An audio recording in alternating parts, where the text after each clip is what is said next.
जय हिंद, मैं हूं आपका प्यारा सर और आज हम लोग पढ़ने वाले हैं ब्लड के बारे में। ब्लड को हिंदी में कई नामों से जाना जाता है, जैसे कि रक्त, रुधिर, लहू या खून। ठीक है, लेकिन इस वीडियो में मैं ब्लड का प्रयोग ज्यादा करूंगा।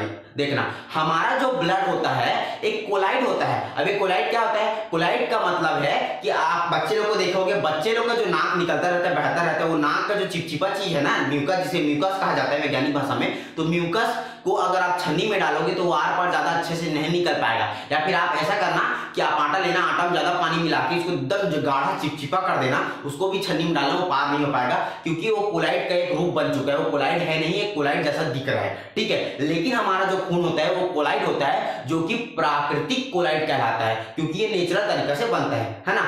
हमारा जो खून है वो एक संयोजी ऊतक भी है। अब ये संयोजी ऊतक क्या होता है? संयोजी ऊतक का मतलब है कि हमारा जो खून है पूरे शरीर में फैला हुआ है ना भाई, पूरे शरीर में, अंगों में, हर जगह फैला हुआ है, इसलिए इसको संयोजी ऊतक कहा जाता है ना। जो हमारा खून होता है ना, हमारा खून का पीएच मान 7.4 होता है, जो कि क्षार है। हमारा खून क्या है? एक क्षार है। अब एक क्षार और अम्ल की पहचान कैसे करते हैं? तो आप लोग याद रखना कि ये पीएच स्केल है, अगर 7 से कम होगा, अगर 7 से कम होगा तो अम्ल कहलाता है, और 7 से अधिक होगा तो क्षार कहलाता है। याद रखना, 7 से कम है तो अम्ल और 7 से अधिक है तो क्षार। तो हमारा जो खून होता है वो तो 7.4 होता है, जिसके कारण 7 से अधिक है और वो क्षार है। तो एक बात और याद रखना कि अगर जिस खून में ऑक्सीजन युक्त खून है, जिसमें ऑक्सीजन मिला हुआ है खून में, उसका जो पीएच मान होता है वो 7.4 होता है, लेकिन जिस खून में कार्बन डाइऑक्साइड की मात्रा मिली हुई है उसमें उसका जो मान होता है पीएच मान 7.2 होता है। आप लोग याद रखना। अब ये कैसे होता है मैं आपको आगे बताऊंगा। ठीक है, देखो, जो खून होता है मेल में, मतलब पुरुष में 5.5 लीटर पाया जाता है। इसमें पुरुष में 5.5 लीटर पाया जाता है और महिला में 5 लीटर पाया जाता है।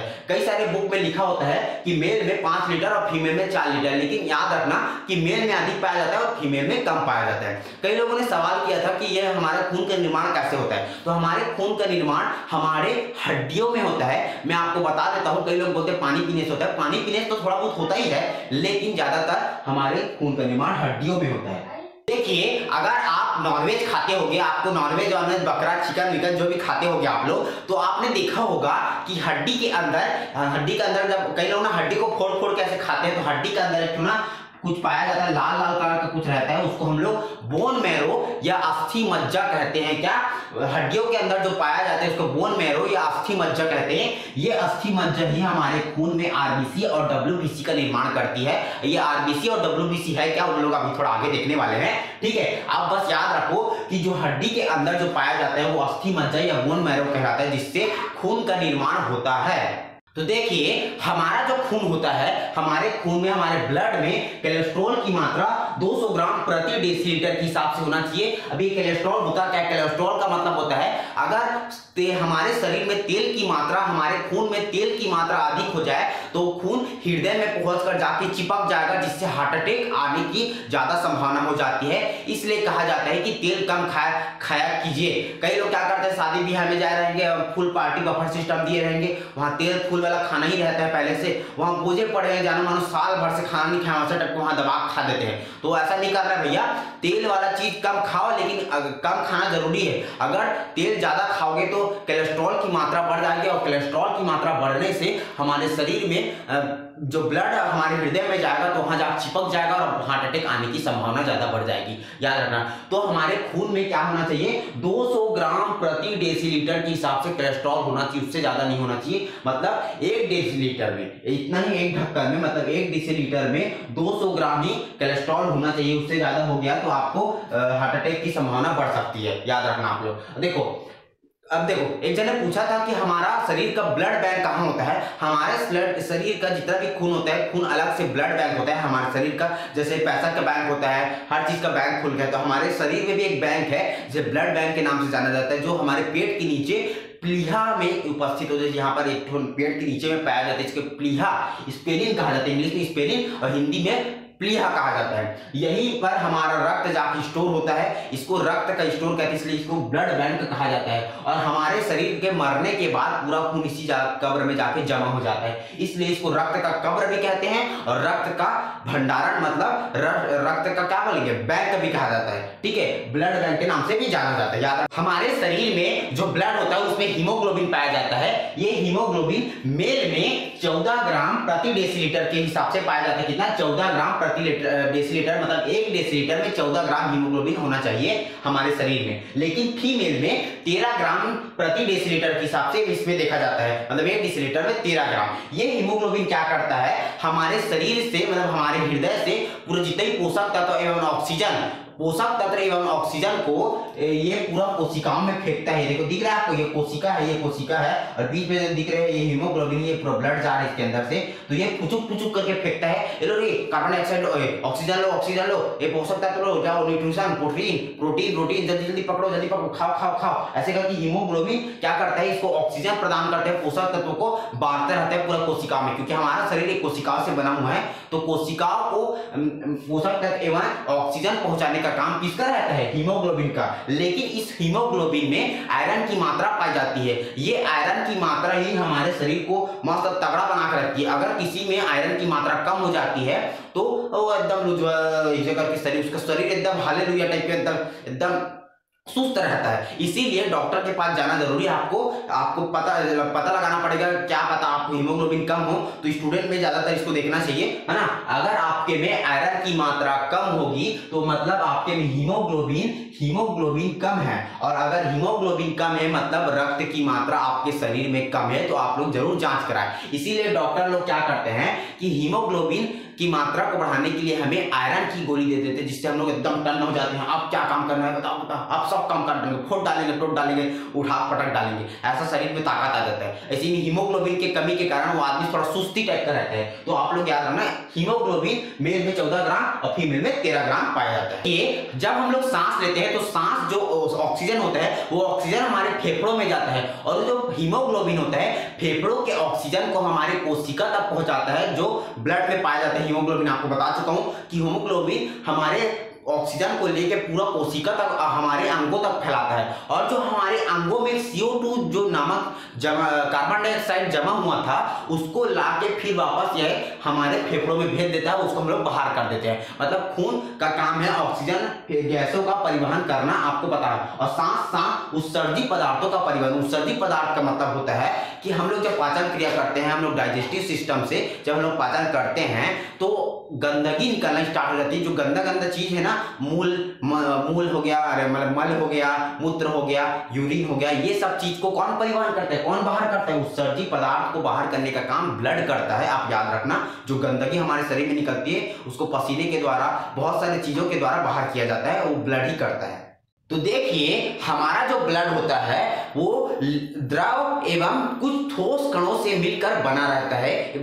देखो हमारा जो ब्लड है वो लिक्विड एवं कुछ सॉलिड पार्टिकल से मिलकर बना होता है। आपने जिंदगी में कभी ना कभी पानी में नमक मिला के पिया ही होगा, है ना। तो जो पानी वाला भाग होता है वो द्रव हो गया, और जो नमक होता है वो ठोस भाग होगा। उसी तरह से हमारा जो ब्लड होता है वो ऐसे ही रहता है। देखो हमारा जो ब्लड में जो लिक्विड वाला पार्ट होता है, जो पानी वाला पार्ट होता है, उसे हम लोग प्लाज्मा कहते हैं। जो पानी वाला, जो द्रव वाला पार्ट होता है उसे हम लोग प्लाज्मा कहते हैं। और जो जिसमें ठोस कण पाए जाते हैं, जिसमें ठोस कण उसके अंदर में रहते हैं, जो हमारे नंगी आंखों से नहीं दिखाई देगा, हमको उसे माइक्रोस्कोप से देखना पड़ेगा, तब हमको उसमें दिखेगा कुछ ठोस कण, जो कि हम लोग उसको कार्पल्स या रुधिराणु कहते हैं। रुधिर मतलब खून और अणु मतलब खून में जो अणु है उसे हम लोग को रुधिराणु कहा जाता है, इंग्लिश में इसे कार्पल्स कहते हैं। लेकिन जब आप लोग शरबत बनाते होगे, मतलब शरबत बनाते हो कि नहीं, उस शरबत में क्या करते हैं कि पानी की मात्रा अधिक और नमक की मात्रा कम होती है।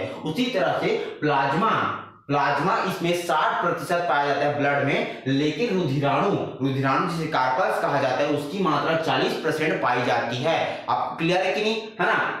अब देखिए, अब पहले प्लाज्मा को समझ लेते हैं। हमारा जो प्लाज्मा होता है वो लिक्विड भाग होता है, उस लिक्विड भाग में, उस द्रव वाले भाग में दो प्रकार के प्रोटीन पाए जाते हैं, जिसका नाम फाइब्रिनोजेन, मतलब पहला फाइब्रिनोजेन एवं दूसरा प्रोथ्रोम्बिन होता है। ये दोनों प्लाज्मा को गाढ़ा करने का काम करते हैं, जो कि दो प्रकार के प्रोटीन होते हैं, ये प्लाज्मा को गाढ़ा करने का काम करते हैं। तो आप लोग का जब हाथ कट जाता होगा ना, तो हाथ कटने के बाद क्या होता है कि वो जो खून होता है थोड़ा गाढ़ा टाइप का दिखता है, आप लोग देख ही होगे, है ना। तो ये दोनों प्रोटीन फाइब्रिनोजेन एवं प्रोथ्रोम्बिन ब्लड को गाढ़ा कर देते हैं। लेकिन जब प्लाज्मा का सेडिमेंटेशन करते हैं, मतलब हम लोग इसको एक बीकर में लेते हैं खून को, तो देखना जब ये दोनों प्रोटीन को बाहर निकाल दे तो ये जो प्लाज्मा होता है वो पीले कलर का हो जाता है। आप लोग देखना कि जो प्लाज्मा होता है वो पीले कलर का हो जाता है, प्लाज्मा पीला ही होता है। जब ये दोनों प्रोटीन को हम लोग बाहर निकाल देंगे तो ये पीला कलर का हो जाता है, ठीक है। लेकिन देखिए जो हमारा वो होता है रुधिराणु, जिसे कार्पस कहा जाता है, वो तो 40% होते हैं जो प्लाज्मा के अंदर, मतलब खून के अंदर तैरते रहते हैं, इधर उधर ऐसे तैरते रहते हैं, है ना। तो इसके अंदर रुधिराणु में 3 प्रकार के रुधिराणु पाए जाते हैं, 3 प्रकार के कार्पस पाए जाते हैं। जैसे कि मैं पानी लिया, पानी एक प्लाज्मा है, अब पानी में मैं क्या किया, पानी में मैं शक्कर डाला, नमक डाला और मिट्टी डाला। तो देखो पानी के अंदर 3 प्रकार के कण हैं, नमक के कण, शक्कर के कण एवं मिट्टी के कण, है ना, तीनों कण। उसी तरह से कार्पस प्लाज्मा के अंदर 3 प्रकार से तैरते रहते हैं। ये जो ठोस कण है, ये 3 प्रकार के ठोस कण रहते हैं। जो पहला जो होता है इसे रेड ब्लड सेल्स बोलते हैं, रेड ब्लड कार्पल, जिसे लाल रक्त कर्णिका कहते हैं।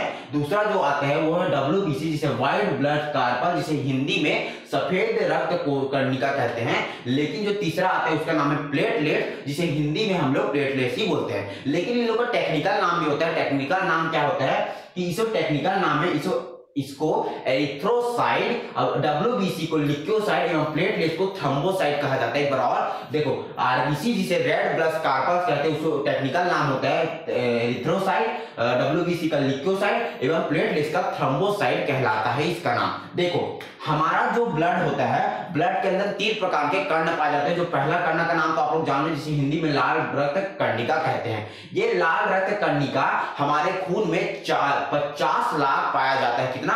50 लाख पाया जाता है। RBC की कमी से हमें बहुत सारी बीमारियां हो सकती है। मैं आपको थोड़ा आगे बताने वाला हूं कौन कौन सी बीमारी होगी उससे। देखो जो हमारे RBC, जिसे टेक्निकल नाम एरिथ्रोसाइट कहा जाता है, इसकी संख्या 50 लाख हमारे ब्लड के अंदर होती है। अब ये 50 लाख जो RBC हमारे ब्लड के अंदर उपस्थित है, इसका जीवन काल 120 दिन, मतलब ये 120 दिन के अंदर मर जाता है। अब ये मरने के बाद हमारे खून में तैरना स्टार्ट कर देता है। अब ये मरने के बाद खून में तैरेगा ही, अब जब वो सड़ना स्टार्ट हो जाएगा, मतलब खून में ही तैरता रहेगा तो सड़ते रहेगा। तो वो जो हमारे खून में जो RBC तैर रहा है उसका क्या होता है, मैं थोड़ा आगे बताता हूँ। आप इतना याद रखो, इसका जो जीवन काल होता है वो 120 दिन का होता है, ठीक है। अब देखो दूसरा आता है WBC। जो WBC जो व्हाइट ब्लड से, जिसका हम लोग टेक्निकल नाम लिक्योसाइट के नाम से जानते हैं, इसकी जो हमारे खून में संख्या होती है वो 10,000 होती है। और इसका जो जीवन काल होता है उसका 4 दिन का होता है। कई सारे बुक में 5 दिन लिखा होता है, लेकिन मैं अपने हिसाब से 4 दिन प्रोवाइड करता हूँ, ठीक है। इसकी संख्या कितना होती है? 10,000, और इसका जो जीवन काल होता है वो 4 दिन का होता है। अब तीसरा जो है जिसे प्लेटलेट्स कहा जाता है, इसका टेक्निकल नाम होता है थ्रोम्बोसाइट। ये थ्रोम्बोसाइट का जो संख्या होती है 2 लाख होती है। कितना? 2 लाख होती है। और इसका जीवन काल जो होता है वो 7 दिन 1 हफ्ते का होता है। कई सारे बुक में 8 दिन भी लिखा रहता है, कई सारे में 10 दिन लिखा रहता है, लेकिन 7 दिन की रहती है। ओके, देखो अगर पूरे खून में पूछे कि प्लाज्मा और कार्पस में दोनों ज्यादा कौन होता है, मतलब ज्यादा कौन होता है, कि पूरे खून में प्लाज्मा और रुधिराणु में सबसे ज्यादा कौन है, तो प्लाज्मा है। लेकिन अगर आपको पूछे कि कार्पस रुधिराणु में सबसे ज्यादा कौन होता है, तो RBC की मात्रा सबसे ज्यादा होती है। RBC वाले जो ठोस कण है उसकी मात्रा ज्यादा होती है, उसके बाद इसकी मात्रा ज्यादा होती है, इसके बाद इसकी मात्रा ज्यादा होती है, ठीक। हमारे जो ब्लड में जो ठोस वाला कण होता है वो तो RBC होता है, जिसकी संख्या 50 लाख होती है। ये हमारे ब्लड में सबसे ज्यादा अधिक पाया जाता है RBC, जिसका जो टेक्निकल नाम होता है उसका टेक्निकल नाम एरिथ्रोसाइट होता है। लेकिन हमारे जो RBC होता है, RBC का जो आकार है वो गोलाकार होता है। ये बीच से थोड़ा चपटा होता है, लेकिन ये गोलाकार होता है। देखो ये जो RBC है, इसके अंदर केंद्रक नहीं पाया जाता। हमारी कोशिकाओं में, हमारे सब जगह कोशिकाओं में केंद्रक पाया जाता है। इस केंद्रक के अंदर DNA और RNA होता है, जिससे हम लोग व्यक्ति और किसी पर्सन की पहचान कर सकते हैं। लेकिन RBC के अंदर तो केंद्रक पाया ही नहीं जाता, जिसके कारण से अगर हम लोग आरबीसी को हम अपना आरबीसी को किसी को दे भी दे तो उससे उस केंद्रक से वो ना डीएनए निकाल सकता है ना आरएनए निकाल सकता है। साथ साथ इस आरबीसी के अंदर लाइसोसोम नहीं पाया जाता है। मैं आपको बताया था कि जब आरबीसी मर जाता है, रेड ब्लड कॉर्पस मर जाता है, तो ये तो खून में ऐसे तैरता रहेगा। और लाइसोसोम का काम क्या है, हम देखो हमारे कोशिकाओं के अंदर लाइसोसोम पाया जाता है। जब कोशिका मर जाता है या ढंग से काम नहीं करता तो लाइसोसोम उसको जाके खा लेता है। जल हट बेटा करके अब नया कोशिका आने वाला है करके तो उसको खा लेता है लाइसोसोम। लेकिन इसके अंदर तो लाइसोसोम है ही नहीं। जब ये मर जाएगा, ये तो मर गया, अब मरने के बाद ये तो खून में तैरते रहेगा, जबकि इसमें लाइसोसोम है नहीं। इसको खाएगा कौन? अब इसको खाने वाला कौन, इसको तबाह कौन करेगा? तो लाइसोसोम नहीं पाने के कारण ये आरबीसी हमारे खून में तैरता रहेगा और हमारे खून में सड़ते रहेगा। अभी हमारे खून में सड़ते रहेगा तो खून को नुकसान पहुंचाएगा, बात तो सही है। तो क्या होता है, हमारे पेट के नीचे स्पेलिन प्लीहा पाया जाता है। मैं आपको बता चुका हूं, हमारे पेट के नीचे स्पेलिन प्लीहा पाया जाता है, जो कि हमारा ब्लड बैंक के नाम से जाना जाता है। यही आरबीसी का कब्र होता है, यही आरबीसी का कब्र होता है। देखो हमारा जो स्पेलिन होता है ना, स्पेलिन में जब आरबीसी जाता है तो स्पेलिन हमारे मरे हुए आरबीसी को ले लेता है और उसको छान के अलग कर देता है। ये है सबसे बड़ा मुख्य कारण। देखो आरबीसी में लाइसोसोम तो है नहीं, तो हमारे स्पेलिन में जाके वो वहीं जाके फंस जाएगा, वहीं रहेगा, उसको छान के स्पेलिन क्या करेगा, अलग कर देगा, बात खत्म। अब आरबीसी के अंदर हीमोग्लोबिन पाया जाता है। मैं आपको बताया था रक्त के अंदर आरबीसी और आरबीसी के अंदर हीमोग्लोबिन। हीमोग्लोबिन का काम क्या है? हीमोग्लोबिन का काम है हमारे फेफड़ों से जो ऑक्सीजन है वो ऑक्सीजन को अंगों तक पहुंचाना और तथा कार्बन डाइऑक्साइड को वापस लाना। तो यही हमारा हीमोग्लोबिन करता है। तो हीमोग्लोबिन सबसे मुख्य कारण है ना। अब हीमोग्लोबिन के अंदर क्या होता है, आयरन। अगर आयरन या लोहा की कमी हमारे हीमोग्लोबिन के अंदर हो गई तो हीमोग्लोबिन की कमी हो जाएगी, और हीमोग्लोबिन की अगर कमी हो गई तो आरबीसी की कमी हो जाएगी, और अगर आरबीसी की कमी हो गई तो रक्त की भी कमी हो सकती है। तो इसी कमी को हम लोग रक्त अल्पता के नाम से जाने जाते हैं, जिसको हम लोग एनीमिया बीमारी के नाम से जानते हैं। अगर हमारे शरीर में आयरन की मात्रा कम हो जाए तो आयरन की मात्रा से हीमोग्लोबिन कम हो जाएगा, और हीमोग्लोबिन के कम से आरबीसी कम हो जाएगा, और आरबीसी की कमी के कारण से रक्त की कमी हो सकती है, और इसी को हम लोग रक्त अल्पता कहते हैं, एनीमिया कहते हैं। अगर हमारे शरीर में एनीमिया हो गया तो हम एकदम सुस्त रहेंगे, हमारे शरीर में आरबीसी की कमी हो जाएगी और हम एकदम सुस्ती रहेंगे। इसीलिए जो बच्चे लोग एकदम सुस्ती रहते हैं ना, उसके शरीर में ज्यादातर देखा जाता है कि एनीमिया पाया गया है ना, एनीमिया होता है क्योंकि आरबीसी की कमी हो जाती है। तो स्टूडेंट लोग को बहुत जरूरी है आरबीसी को चेक कराना, है ना। आरबीसी की संख्या 50 लाख होती है, उसको चेक कराना बहुत जरूरी है। तो कई लोग बच्चे लोग रहते एकदम भड़ंग भड़ंग करते रहते हैं, भड़ंग एकदम कूदते रहेंगे, एकदम रात भर खेलना, दिन भर खेलना, फुल जोश रहता है उसके अंदर में, क्योंकि उसकी शरीर में क्या है, आयरन की मात्रा, और आयरन की मात्रा अधिक है तो अच्छा से एकदम ताकतवर रहेंगे। अगर आपके शरीर में आयरन की मात्रा कम हो जाती है तो आप लोग डॉक्टर के पास जाते हो और बोलते हो कि मेरे को गोली दे दो आयरन का, तो आपको एक गोली देता है, आयरन का गोली देता है, और आपको खा ले तो आप फुल जोश में आ जाते हो, है ना। तो आयरन की कमी से क्या होता है, एनीमिया बीमारी हो जाता है, जिससे आरबीसी की कमी हो जाती है। हमारे जो ब्लड में डब्ल्यूबीसी पाए जाते हैं, जिसका जो टेक्निकल नाम होता है ल्यूकोसाइट होते हैं, इसकी जो संख्या होती है 10,000 होती है। अगर इसकी संख्या 10,000 से कम हो गई तो ये बहुत बड़ा खतरा हो सकती है। क्या खतरा होगी मैं आपको बताता हूँ। देखो जो डब्ल्यूबीसी होते हैं, जिसको सफेद रक्त कणिका कहते हैं, जबकि ये सफेद कलर के होने के कारण ही इसे सफेद रक्त कणिका कहा जाता है ना। इसका जो कार्य होता है ये हमारे शरीर में जो गंदगी होती है, जो हमारे घर में वायरस घुसा हुआ है, हमारे शरीर में जो कीटाणु उसको मारने का काम कौन करता है, डब्ल्यूबीसी ही। हमारे शरीर की रक्षा करने का काम डब्ल्यूबीसी का ही है, ठीक है। डब्ल्यूबीसी के अंदर केंद्रक पाया जाता है। केंद्रक, अगर किसी के अंदर केंद्रक पाया जाता है तो उससे हम लोग डीएनए एवं आरएनए की पहचान कर सकते हैं, ये किस व्यक्ति का डीएनए है करके। इसीलिए आप लोग फिल्म देखे होंगे, फिल्म या सीआईडी देखते होंगे, तो पुलिस लोग क्या करते हैं, एकदम छानबीन करते रहते हैं, बाल खोजेंगे, उसका त्वचा का या फिर खून खोजते रहेंगे, कुछ भी चीज मिल गया तो उससे हम लोग उस कोशिकाओं से निकाल कर हम लोग क्या निकाल लेंगे, वो केंद्रक से निकाल कर डीएनए निकाल लेंगे, और डीएनए से पता चल जाएगा कि इस व्यक्ति का डीएनए है ना। बहुत दिमागदार होते हैं पुलिस वाले। अगर आपको किसी का खून मिल गया और आपको पता करना है कि किसका खून है ये, तो उसका आरबीसी मत देखना, क्योंकि आरबीसी में केंद्रक नहीं होता, लेकिन डब्ल्यूबीसी में केंद्रक पाया जाता है, और इसमें केंद्रक पाया जाता है तो इससे हम लोग डीएनए प्राप्त कर सकते हैं। हाँ समझ गए, इसमें केंद्रक पाया जाता है ना। ये हमारे रोगों से रक्षा करता है, ठीक है, ये हमारे रोगों से रक्षा करता है। क्या करता है? ये हमारे रोगों से रक्षा करता है। ये सफेद रक्त कणिका है, उसके अंदर 5 प्रकार की चीजें पाई जाती है, जैसे कि लिम्फोसाइट, मोनोसाइटो, न्यूट्रोफिल, बेसोफिल एवं आइसोनोफिल। मुख्यतः ये तीनों का भी छोड़ देते हैं, पहले इन लोगों को समझते हैं। देखो हमारे शरीर की ये रक्षा कैसे करता है हम लोग समझते हैं। पहले समझिए एंटीबॉडी के बारे में। ये एंटीबॉडी क्या करता है? ये एंटीबॉडी इसके अंदर नहीं पाया जाता, डब्ल्यूबीसी के अंदर नहीं पाया जाता। ये एंटीबॉडी प्लाज्मा के अंदर पाया जाता है, जो कीटाणु को देखता है। अरे घुस रहा है वो अगर ये देख लिया एंटीबॉडी की कीटाणु को घुसते हुए देख लिया प्लाज्मा के अंदर, हमारे खून में कीटाणु को घुसते हुए देख लिया एंटीबॉडी, तो फट से बोलेगा अरे कहाँ घुस रहा है। और अगर वो कीटाणु ज्यादा जोर डाल दिया तो बहुत सारे आ रहे हैं, तो एंटीबॉडी क्या करेगा? सीधा जाएगा लिम्फोसाइट के पास। ये लिम्फोसाइट टी आकार के होते हैं, इसलिए इसको टी सेल के नाम से भी जाना जाता है। याद रखना, ये लिम्फोसाइट टी आकार के होते हैं, इसलिए इसको टी सेल के नाम से भी जाना जाता है। अब क्या है? एंटीबॉडी तो बता दिया कि कीटाणु हमारे खून में आ रहा है, तो कीटाणु को मारने का काम कौन करता है? लिम्फोसाइट। लिम्फोसाइट उठता है, एंटीबॉडी जाता है लिम्फोसाइट को उठाने, उठ भैया उठो भैया, हमारे दुश्मन लोग आ रहे। तो लिम्फोसाइट फाट से उठता है, कौन है, और जाकर सीधा उसको मारना स्टार्ट कर देता है, कॉलर और पकड़ कर घुमा मारता है, और लिम्फोसाइट उसके बाद जाके सो जाता है। अब इसका काम तो खत्म हो गया। लिम्फोसाइट लेकिन सोने से पहले इसको उठा देता है मोनोसाइट को। मोनोसाइट हमारे व्हाइट ब्लड सेल्स में, व्हाइट ब्लड कार्पस में सबसे बड़ा होता है ये मोनोसाइट। ये मोनोसाइट क्या करता है? अब आपको पता है कि लिम्फोसाइट ने तो कीटाणु को मार दिया, अब कीटाणु मर गया है, तो हमारे खून में वो कीटाणु अगर तैरता रहेगा तो सड़ते रहेगा, तो उसको खाने का काम कौन करेगा? हमारे खून से हटाने का काम कौन करेगा? ये मोनोसाइट करता है। ये मोनोसाइट हमारे खून के जो गंदगी कीटाणु को, वायरस को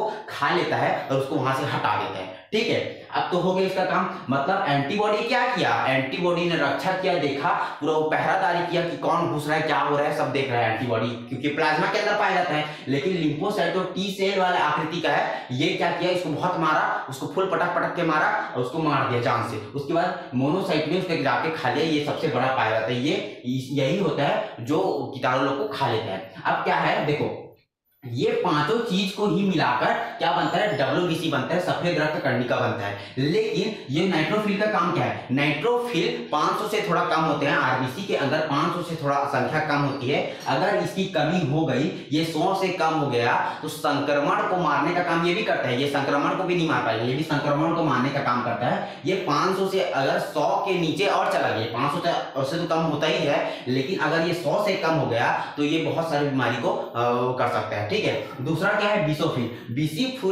बीसो जो फील होता है, इससे अगर इसकी कमी से क्या हो जाता है? बीसोफोलिया। ये क्या होता है? बीसोफोलिया अगर हो गया तो हम लोग को संक्रमण हो सकता है। यही बताता है कि अगर बीसोफोलिया की कमी से हमको पता चल जाता है कि उस व्यक्ति में संक्रमण उपस्थित है, क्या करके इसी से पता चलता है कि उसमें संक्रमण उपस्थित है। अब देखो आइसोफिल क्या है? आइसोफिल की अगर संख्या बढ़ गई, तो क्या होता है? हमारे शरीर में तनाव होता है, हमारे शरीर में सांस लेने में मुश्किल होता है, हमारे गले में सूजन हो जाता है और हमको बहुत सारी बीमारी हो सकती है। इसलिए ये सबको मेंटेन रखना जरूरी है।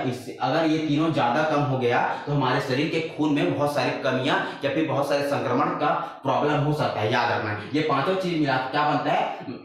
सफेद रक्त कोशिकाएं। एक चीज मैं आपको बताता हूं, अगर सफेद रक्त कोशिकाएं हमारे शरीर के अंदर कम हो जाए, अगर सफेद रक्त कोशिका हमारे शरीर के अंदर कम हो जाती है तो हमें ब्लड कैंसर होने का भी खतरा होता है। कैंसर होने का सबसे बड़ा खतरा क्या है? कि अगर हमारे शरीर में सफेद रक्त डब्ल्यूबीसी कम हो जाए। हमारे शरीर में प्लेटलेट भी पाया जाता है, जिसका जो टेक्निकल नाम होता है वो थ्रोम्बोसाइट होता है, लेकिन इसको हिंदी में बिंबाणु कहा जाता है। ये प्लेटलेट का काम क्या होता है? हमारे खून में ये तो ठोस पार्ट है, तो ये प्लेटलेट का काम जो होता है वो हमारे शरीर में शक्ति प्रदान करने का काम कौन करता है? प्लेटलेट। तो आपको मैं बता चुका था कि आरबीसी क्या करता था? आरबीसी हमको पढ़ने ही नहीं देता था, मतलब हमको आलसी रखता था। लेकिन जो प्लेटलेट जो काम करता था, ये हमारे शरीर में शक्ति प्रदान करने का काम करता था, फुल ताकतवर। मतलब किसी आदमी में एकदम ज्यादा शक्ति है, मतलब समझ जाना कि उसका प्लेटलेट बहुत ज्यादा होता है। लेकिन कई सारा में शक्ति की कमी हो जाती है, बहुत एकदम आलसी रहता है, मैं नहीं करूंगा ऐसे करके उसका मुंह कहाँ सूख जाता है, वैसे टाइप का। तो ये प्लेटलेट की कमी के कारण हो सकता है। स्टूडेंट में ये सब देखा जाता है, तो स्टूडेंट अपना प्लेटलेट जरूर चेक कराए।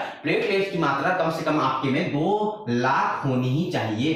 2 लाख से अगर बहुत ज्यादा कम हो जाती है तो आपके शरीर में शक्ति का कमी हो सकती है, आपको बता देता हूं। लेकिन जो हमारा प्लेटलेट होता है उसका आकार इस तरह से होता है जो कि उत्तल लेंस की तरह दिखता है। देखो उत्तल लेंस की तरह जो उठा हुआ रहता है ना, उसकी तरह ये दिखता है। याद रखना प्लेटलेट्स का काम क्या है, हमारे शरीर में शक्ति प्रदान करना। लेकिन आपको बता देता हूं, देखो हमारा जो आरबीसी होता है वो तो गोल होता है, हमारा आरबीसी गोल होता है जो बीच से चपटा होता है। इसमें केंद्रक नहीं पाया जाता है ना, इसमें क्या नहीं पाया जाता, इसमें केंद्रक नहीं पाया जाता।